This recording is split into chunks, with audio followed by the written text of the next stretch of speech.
Messieurs, dames, bienvenue à ce premier cours du concept numéro un, les vecteurs. Alors, qu'est-ce qu'un vecteur? Bien, c'est ce que nous allons illustrer. Imaginons la situation suivante. Imaginons un thermomètre, imaginons un chronomètre.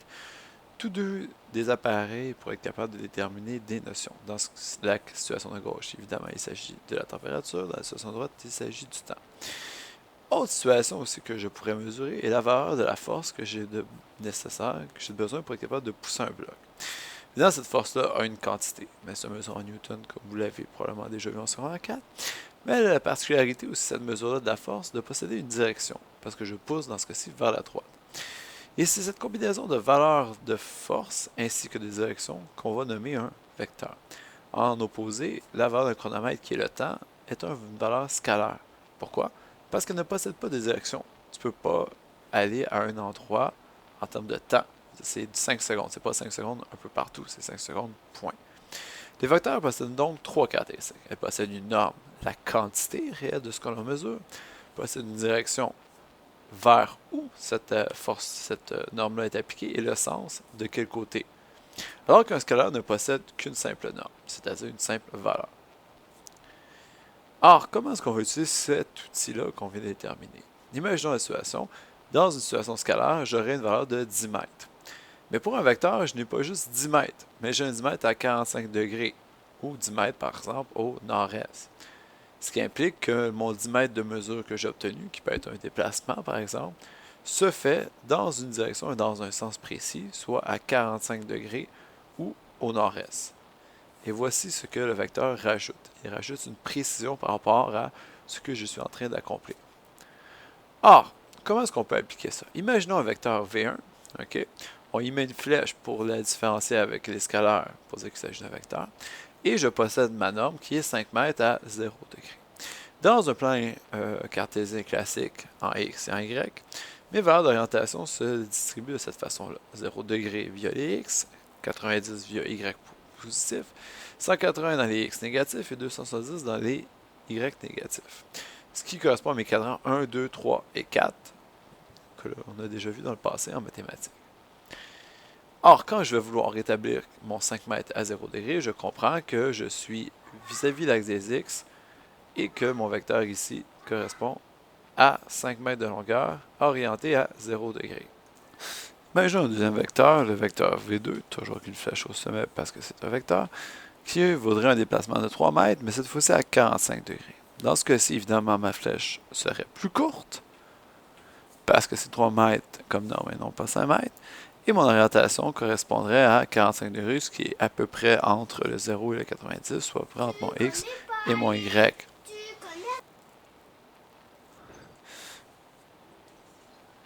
Si j'avais à additionner ces deux vecteurs, que j'appellerais vecteur résultant pour le résultat entre V1 et V2, et donc comme tous autres chiffres, ils s'additionnent. Mais attention, il ne s'agira pas de faire 5 plus 3 et 0 degré plus 45 degrés, mais plutôt les mettre bout à bout.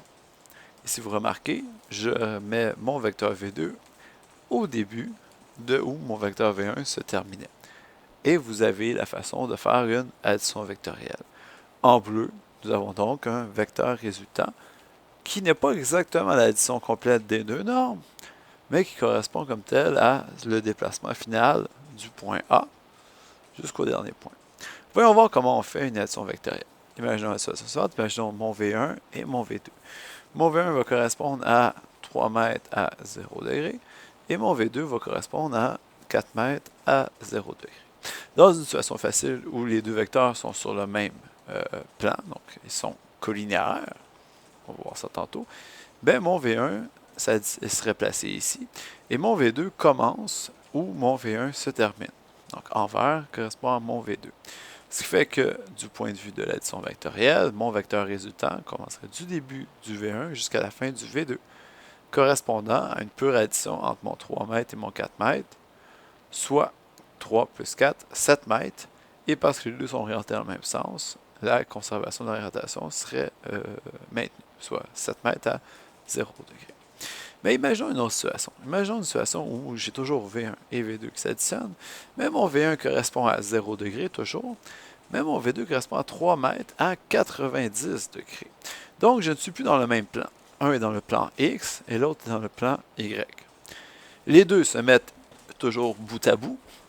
J'ai un V1 ici dans l'axe des X, 3 mètres, mais mon vert correspond à l'axe des Y. Commence où mon V1 se termine, mais va aller vers le plan. Ce qui fait que mon vecteur résultant, qui est toujours le bilan, va partir du début de mon V1 jusqu'à la fin de mon V2. Mais là, je ne pourrai plus faire 3 plus 3. Je vais devoir me questionner sur que vaut ma norme. Pour y arriver, eh bien évidemment, je remarque que j'ai dans le fond un triangle. Et la valeur de la norme, comme tout bon triangle, va correspondre à l'hypoténuse d'un triangle. Et cette hypoténuse-là se trouve par Pythagore. Or, évidemment, comment est-ce qu'on va déterminer comme tel la valeur de la norme par Pythagore? Bien, je représente le même vecteur de tantôt. Il faut que je comprenne que mon vecteur résultant a des coordonnées en x et des coordonnées en y, qui lui permettent de donner une valeur d'hypoténuse. Et ces fameuses coordonnées en x et en y, on les appelle les coordonnées polaires. C'est ce qui va me permettre d'identifier, dans le fond, les composantes d'un vecteur qui ne serait pas sur le même plan. Bon, évidemment, la question c'est que vaut mes coordonnées polaires dans ce cas-ci? Bien, parce que j'ai 3 mètres à 0 degré, mon Vx vaut 3 mètres, et parce que j'ai 3 mètres à 90 degrés, mon Vy vaut 3 mètres. Or, ce qui va me permettre de trouver mon hypoténuse, ça va être 3 à la 2 plus 3 à la 2 racine carrée. Alors, je vais prendre ma calculatrice, allons-y avec le calcul. Donc, 3 à la 2 donne 9, plus 3 à la 2 donne 18. Ok, racine carrée de 18 va me donner 4,24. Ce qui correspond à la valeur de la norme de mon vecteur résultant. Bon, évidemment, ce n'est pas tout, parce que là, je ne suis pas dans un monde scalaire, je suis dans un monde vectoriel, donc j'ai besoin d'une orientation aussi. Donc, comment vais-je obtenir mon orientation? Eh bien, c'est très simple. Je vais devoir rechercher que vaut l'angle ici, qui correspond à un angle adjacent sur opposé, donc un rapport tan. Tan moins 1 de 3 sur 3, évidemment, vous l'aurez deviné, il va s'agir d'un angle de 45 degrés. Oups. Donc, 3 divisé par 3 donne 1. Et opposé de 1 donne 45 degrés. Évidemment, je vais m'assurer d'être en degrés.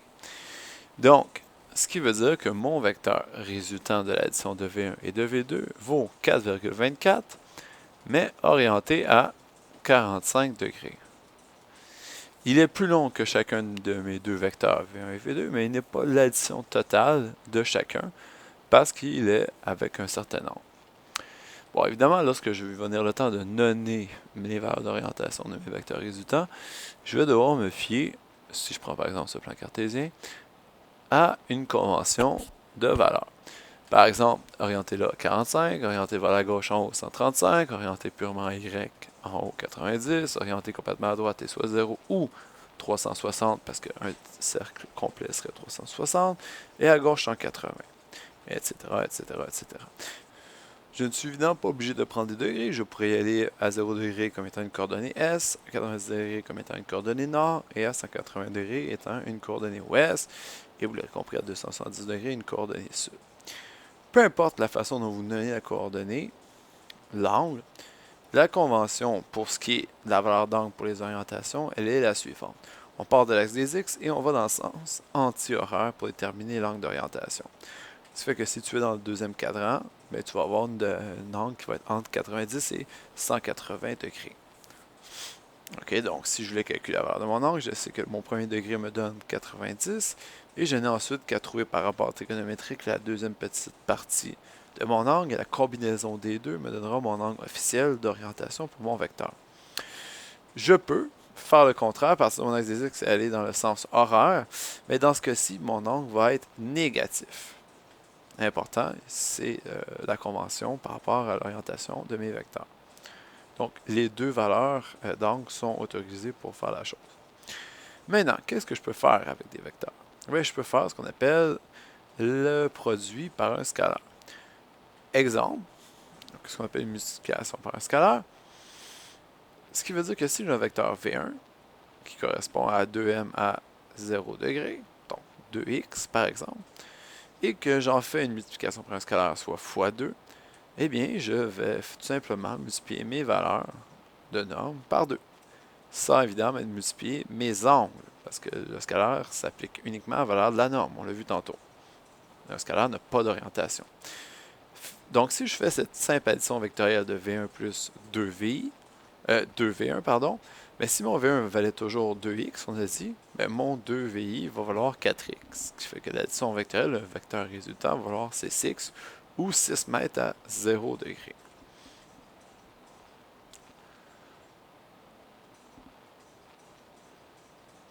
Évidemment, mes coordonnées en y valent 0, elles sont implicites. Si V1 était égal, par exemple, à 2x, 4y, et que je voulais transformer en 2V1, eh bien cette fois-ci, mon scalaire s'appliquerait non pas juste à ma coordonnée x, mais aussi à ma coordonnée y, parce que ce sont deux valeurs qui me permettent d'obtenir ma norme. Donc, mon scalaire, en coordonnées polaires, mon scalaire va se distribuer sur mes deux valeurs de coordonnées polaires. Voici comment j'utilise les scalaires. Donc, si j'appliquais une force 2 fois plus grande, même ma force, mon scalaire 2 fois s'appliquerait sur mes composantes en x et sur ma composante en y. Maintenant, qu'arrive-t-il par rapport à mes différents vecteurs? Comment sont-ils un par rapport à l'autre? 4 grands types de comparaison qu'on va utiliser pour qualifier deux vecteurs. Si vous avez deux vecteurs V1 et V2, ils sont exactement pareils, même direction, même sens, même norme, on va dire que ces deux vecteurs-là sont égaux, mais le terme c'est deux vecteurs équivalents. C'est le terme officiel pour deux vecteurs qui sont pareils. Donc, qui sont pareils. Imaginons que j'ai deux vecteurs, V1 et V2, qui ont la même direction, la même longueur de norme, mais ils n'ont pas le même sens. Un va vers le haut, alors qu'un va vers le bas. On aura deux vecteurs qui seront opposés, parce que le sens est différent. Un est de sens positif, l'autre est de sens négatif. Donc, voici un deuxième qualificatif que je peux donner entre deux vecteurs. Si mon V1 est directement aligné vers les X et que mon V2 est orienté directement vers les Y, si je le mettais au bout de mon Y ici, on va ici V2, et je remarquerai qu'entre les deux, l'angle que l'on retrouve est un angle à 90 degrés. Dans ce cas-ci, je dirais à ce moment-là que j'ai deux vecteurs orthogonaux. Donc, entre les deux, l'angle correspond à un angle de 90 degrés. Et dernier qualificatif qu'on peut employer pour définir deux vecteurs, un par rapport à l'autre, c'est deux vecteurs collinéaires. Donc, deux vecteurs collinéaires, je peux donc avoir deux vecteurs qui ne sont pas nécessairement de la même norme, mais qui ont officiellement la même direction, la même orientation. Dans ce cas-ci, il s'agit de deux vecteurs collinéaires, parce qu'ils ont le même angle d'orientation. Et voilà. Maintenant, vous comprenez ce qu'est un vecteur. Concept numéro 1,